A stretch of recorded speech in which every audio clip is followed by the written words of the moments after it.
Welcome back to another episode of Mac Stories Unwind. I'm John Voorhees, and with me is Federico Vidici. Hey, Federico. Hello, John. How are you? I'm doing really well. You know what? I'm doing really well because the skies are blue in North Carolina. Okay. Just a few short days ago, the air quality index was 100 times worse than it is today. Like, is that an hyperbole or is it like 100? No, it was literally, no, I guess it wasn't 100 times. It was 10 times. 10 times. 10 times. Oh, okay. Still not great. Still not great. So the air quality index measures, the pollutants in the air. And where I live is blissfully unpolluted most of the year. But these Canadian wildfires, I'm telling you, they blew that smoke into the Charlotte area. And because of the weather patterns, it hung here. And the air quality index got up to about 165. Whereas this morning when I got up, it was 18, to give you just kind of an idea. So just short of 10x. Do you use any particular apps to... I know there's one called... besides the weather app made by Apple, in terms of like the AQY index. I am probably going to pronounce this wrong, but Paku? Paku? Yes, that one. Paku, yes. Excellent app.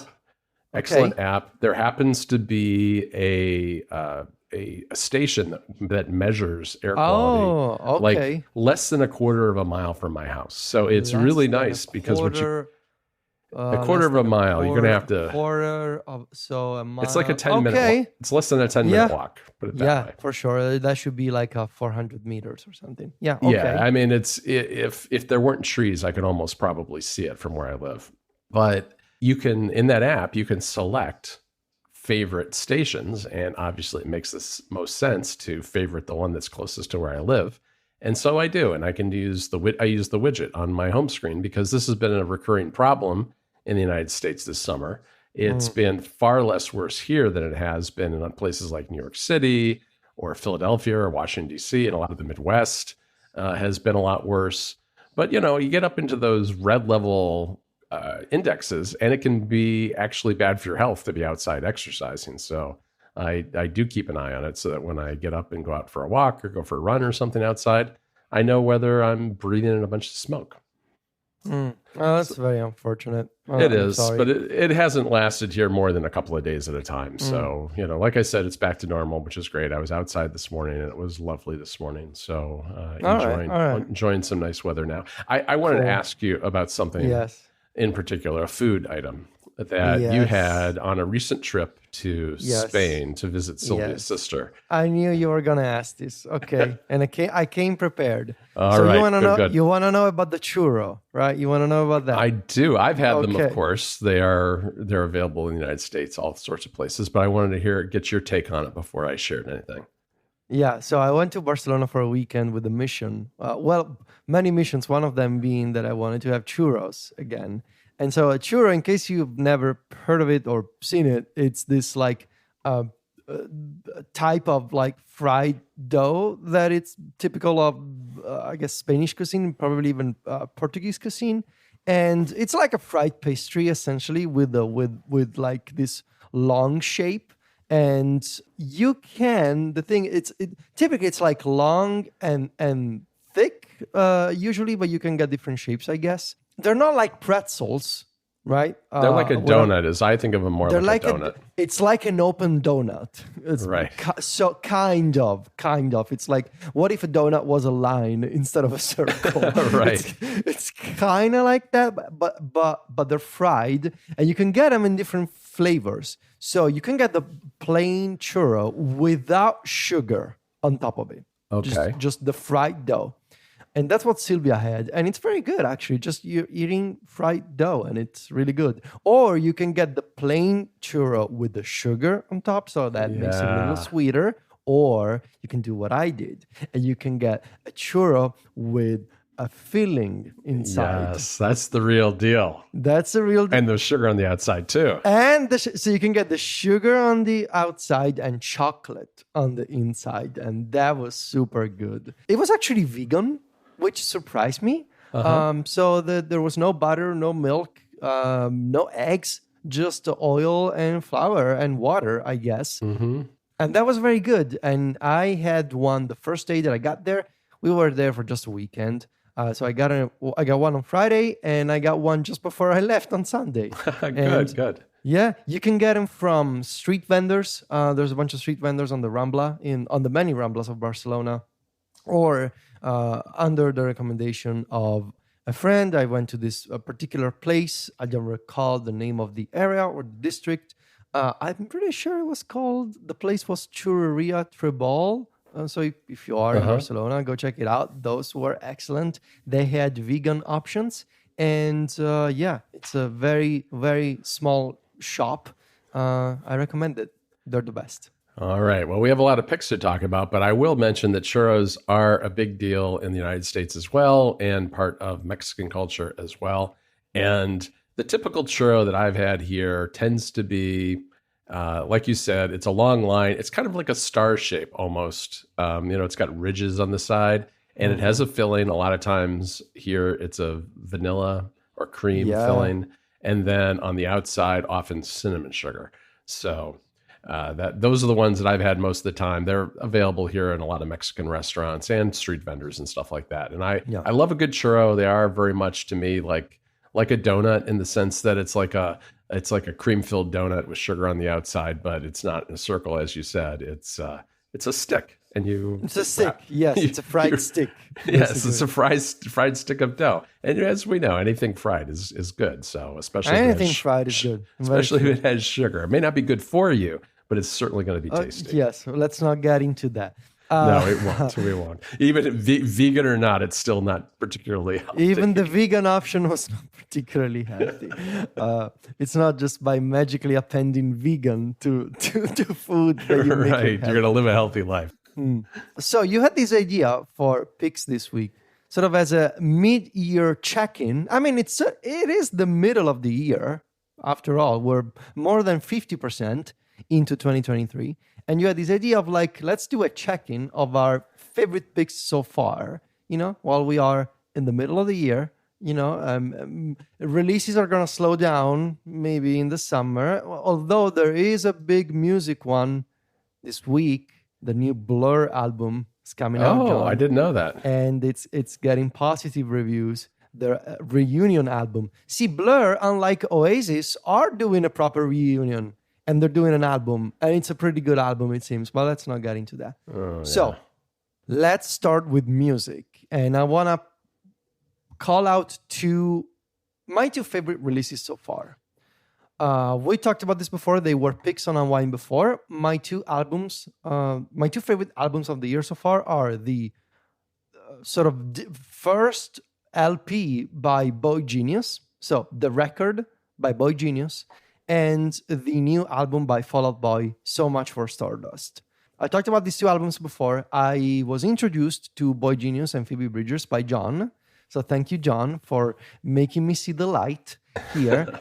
It's a very good indie rock album with very good lyrics and a fantastic chemistry between Phoebe Bridgers and Lucy Dacus and, help me out, John. Jillian Baker.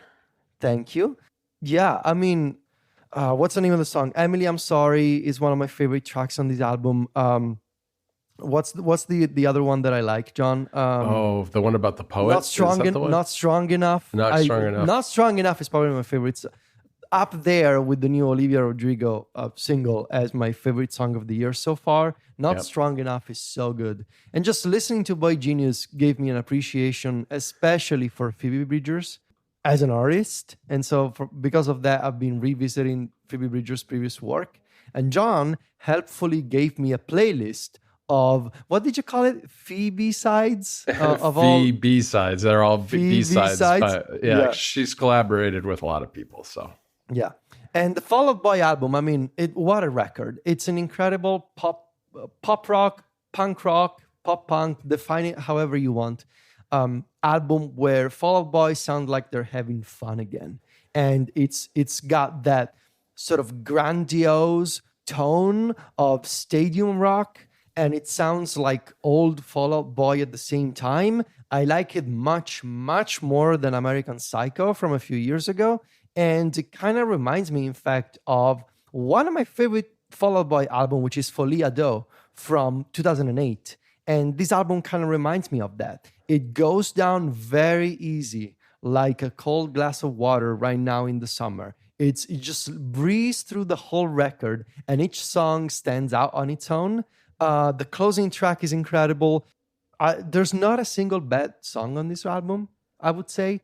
And it really, the Patrick Stump really going there with his falsetto, hitting the high notes as only he can do. Pete Wentz on the bass line, having fun again. There's not a single bad thing I can say about this album. Well, that sounds really good. I haven't listened to the whole album. I have heard parts of it and like it. I've never been a huge Fall Out Boy fan, but this is a good album because there are a couple of tracks that I can think of that I've listened to and like. Letter to an Old Poet is the song on the record that I was thinking of. It's the closing track, which is very sad and also very good. It is very sad. And that's why it's good. Exactly. The whole album is a little bit like, well, not the entire album, but a lot of the album is like that. My two music picks are that. It's also the record for all the reasons you said. I won't repeat that. But also first two pages of Frankenstein by The National. Okay. All right. This is very much in the same vibe as the record, I think. It's, The National I think they get unfairly criticized as being sad dad rock a little bit, but it's a very mellow album. And I just love The National. I mean, I think that Once Upon a Poolside and New Order T-shirt are just like these songs that have incredibly deep lyrics that are really evocative of like a time and place that I love. Tropic Morning News is another one that I really like a lot. And I'm not going to call what my album of the year is going to be, of course, yet, but these two albums together, both of them are right up there in contention. And right now I've been listening to The National more than I have the record. Part of that is that it came out later, I think. But yeah, it's a fantastic album. If you haven't listened to it, I would highly recommend checking it out. I don't have any movie picks. As we know, I'm not a huge movie person. You have one. You want to mention it? I do, and this is one just like the Nationals album. I haven't brought to Unwind yet, but I plan to at some point and go into it in a little more depth. But my son Calvin's home for the summer from college, and so we have a local movie theater that's within walking distance of our house, and we've been going over there every now and then and catching some current movies. And we went not too long ago to see Spider-Man Across the Spider-Verse, which is the latest installment of the animated version of Spider-Man, featuring Miles Morales. And this, I had seen the previous animated Spider-Man movie and really liked it. And this one I liked even more. What I didn't expect is that I guess it's not really a spoiler, but it is meant to be part one of a two-part thing. And the other one is coming down the road, which caught me a little bit off guard because it kind of ends mid-story. But I love the visuals here. It's just a stunning movie in the way the art is done and the action, and just it's a movie that completely caught me off guard because I hadn't really been paying attention to it as much as I liked the first one. I hadn't really paid attention to the reviews or what people were talking about this one. And so I just went along for an afternoon to check it out and was really pleasantly surprised. It's really a fantastic movie. So I guess the honorable mention for mid-year will be Asteroid City, which is also a fantastic movie. But I'll maybe have more to say about that one in a future episode too. TV. So for the first time, all of my picks for favorite TV shows are from Apple TV Plus. Yeah. I was looking at my list and these are all from Apple TV Plus. And I've been watching other stuff on Hulu. I've been watching How I Met Your Father on Hulu. I've been watching And Just Like That on HBO. But if I had to pick my absolute favorites of the year so far, it's a very, very easy list. Shrinking, Platonic, and Silo. So Shrinking and Platonic we talked about before recently on Unwind. And you've talked about Silo. So Shrinking follows this therapist who, following a trauma in his life, the loss of his wife, he decides to take an unconventional approach to treating his patients.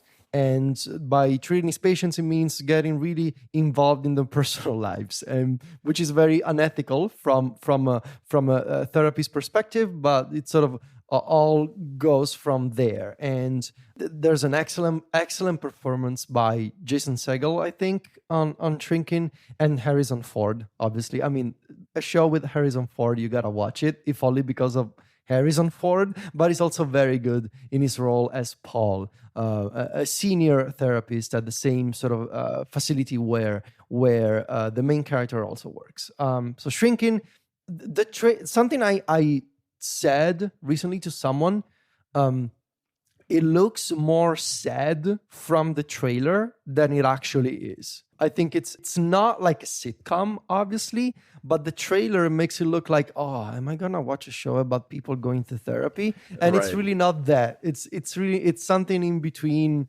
sort of, a Ted Lasso and something, and yeah, a show about therapists, but it's done in a very loving way, and it has some really good moments. Platonic. Now, this one is a comedy featuring Rose Byrne and your wife's favorite actor, John, Seth Rogen. Yes, which is a joke because she can't stand Seth Rogen, which has been painful for me because I watched part of this series, but not all of it, because I have to kind of do it on my own. Yeah, we saw the season 1 finale last night. Boy, I really hope they're going to do a season 2, because they kind of left things just up in the air totally. Follows the story of these two long-lost friends, who Sylvia and Will, who sort of meet up again after a few years they've spent apart. And they have, as the title suggests, they have this platonic relationship between them. Never romantic, never going to any sort of romantic place, but sort of maybe hinting at something more than a friendship. And Sylvia, stay-at-home mom, used to be a lawyer, gave up her career to raise her kids, meets up with Will again, and Will is this bar owner, this brewmaster at a local beer place in LA, and totally different lifestyle from Sylvia. And so Sylvia starts getting a little bit wild again, and Sylvia's husband gets jealous. Everybody's thinking she's having a midlife crisis, and you're gonna want to see the rest of the show. But if you like comedies, I can relate to Sylvia. I'm just gonna leave it at that for now. Are you saying that I'm the Will in this situation? Maybe. Oh boy! So this one I really recommend. And Silo. So John turned me onto Silo. John, I gotta say, I gotta come clean on this show. You were right about Silo. I started watching it last night, and episode 1 was not enough, and I had to watch episode 2 immediately. This is so good, and it's like it perfectly sort of captures the elements of what made Lost great years ago. Yep. It's like episode 1 of Silo reminds me in many ways of the best parts of the pilot episode of Lost. Mm-hmm. That's a good analogy, I think. It tells a self-contained story that evolves from start to finish in the span of an hour. And it tells you everything you need to know about this hour. And you're left at the end with like this mind blown and wondering, okay, I gotta know more. But this perfect mix of flashbacks, present times, past times, what is the truth? What are they hiding from us? This is the story of this civilization that has been living in a silo under the ground, 140 story deep, for no clear reason. Nobody knows why they built a silo, why people have been living there. Apparently, the world outside is toxic or poisonous. They cannot go outside. Everybody who expresses the wish to go outside is cast out of society. They're sent out to clean the sensors, as they say, because they have a camera. They have a single camera that points outside and shows this wasteland of what used to be Earth. I suppose. And starting there, you. I would say, and importantly, that window looking outside also shows all the people who have gone out to clean the sensors and have died. So it's a warning. Because they cannot last long enough on the outside. So Yeah, I mean, I've read a lot of positive reviews. Unfortunately, I have spoiled myself with a few details of the ending, but that doesn't matter because I think this is obviously going to be a multi-season affair with Silo. It's based on a book series, which, I mean, at this point, I may want to check out, I guess. Yeah, I've been thinking about reading those too. Yeah. So yeah, if you're into sci-fi and if you're into like sort of getting the same vibes as Lost, the TV show, yeah, go for it. Believe, The book is yeah, called Wool, I believe. wool. WOOL. Okay, interesting. Oh yeah, like the wool they used to clean the sensor, Yep. I suppose. Yeah. And I'm guessing your TV pick was Shrinking. I see Yep. from our notes. Yes, it is shrinking. I mean, I think that this show does something that's really remarkable, taking very, very heavy subjects of, personal pain and loss and stuff like that, but also making it lighthearted and human and funny at times, but also a good drama without being super heavy, without making you, it's not. Sometimes you might watch a show, a drama, because you want a good cry, maybe, but this isn't really that. This isn't that, as you said. This is feel good in the way that people have troubles, which everybody has their own burdens and troubles, but Yeah. the way people respond to them and kind of prevail over them, which I think is a good message. So fantastic show. And we can close out pretty easily. Yes. I don't think we need to talk about this game anymore that we have already done multiple times over and over on this show. Video games, Zelda, Tears of the Kingdom. Yes. It's not Yes, even yes, yes. close. We're still playing this game. I'm doing the third temple. Maybe at some point we'll do a spoiler episode about the story. We've literally done three or four episodes about this game. Yeah. Tears of the Kingdom. I have well over 100 hours on this game now, Federico. I've played more of this game than any game in recent years. Yeah, so we can just we'll do some more video game shout outs at the end of the year, I think. But for now, let's just leave it there. Tears of the Kingdom. It's all we're gonna play this summer, and enough said. Just the name is enough. Yeah, it's not that there aren't other good games, but there is nothing that, at least in my mind, comes even close to Tears of the Not Kingdom. right now. Not right now. Exactly. All right, Federico, it's good to talk to you about all these mid-year picks. We will have, of course, at the end of the year, our final picks. Plus, we'll be talking more about Silo very soon because that is our Club Mac Stories Plus pick in the Discord. And if you're a Club Mac Stories member, you'll be able to participate in that episode, which will be recorded live in Discord very soon. So if you join now by going to plus.club, you can get on that fun as well as all the other stuff that we do over at Club Mac Stories.